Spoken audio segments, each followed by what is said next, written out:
रामकृष्ण हरी. आसोनी संसारी जीवे गुकरी, वेदशास्त्र उभारी बाह्य सदा, ज्ञानदेव म्हणे व्यासीचे खुणे, दरकचा राणा पांडवा घरी. या ओळीमध्ये संत श्रेष्ठ ज्ञानेश्वर माऊली हा उपदेश करत आहात. रामकृष्ण हरी. आसोनी संसारी जीवे गुकरी, वेदशास्त्र उभारी बाह्य सदा, ज्ञानदेव म्हणे व्यासीचे खुणे, दरकचा राणा पांडवा घरी. तर इथं माऊली इथं भक्तीविषयी उपदेश करतात.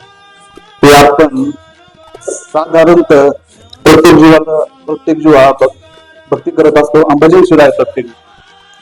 तर भक्ती करताना आपल्याला असं वाटतं की भक्तिमय जीवन किंवा आध्यात्मिक जीवन जगायचं म्हटलं तर फार काही त्याग करावा लागतो का? ते आपण प्रपंचात असतो, प्रपंचात असल्यानंतर आपले जे काही स्वधर्म आचरण असतात, ते कर्तव्य असतात, ते सोडावं लागतात की काय? हा ते शंका असतात प्रत्येकाच्या भक्तीच्या जीवनामध्ये. तर माऊली तोच उपदेश करतायत की जे माऊली म्हणतात ना, आसोली संसाराची वेगवेगळी करी, वेदशास्त्र उभारी बाह्य सदा.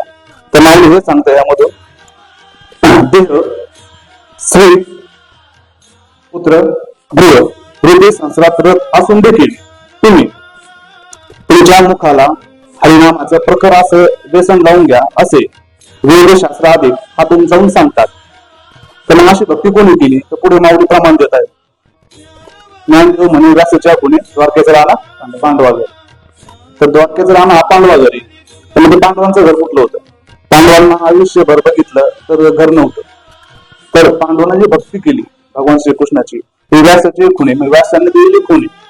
तर व्यासांनी जो जयसंहिता नावाचा ग्रंथ म्हणजेच महाभारत ग्रंथ दोनच आहे ना, त्याच्यामध्ये सांगितलेले की पांडवांनी आयुष्यभर पूर्ण संघर्षमय जीवन जगले, संसार केला, राज्यकारभार केला, धर्मयुद्ध केलं, वनवास भोगला.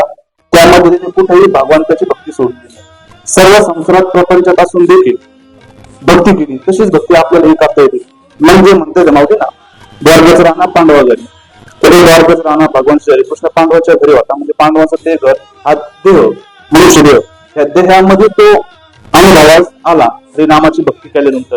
तीच भक्ती आपण याच करू शकतो. तोच उपदेश ज्ञानेश्वर माऊली या हरिपाठाच्या वळणमधून सर्वसामान्य जनास करत आहेत. रामकृष्ण हरी.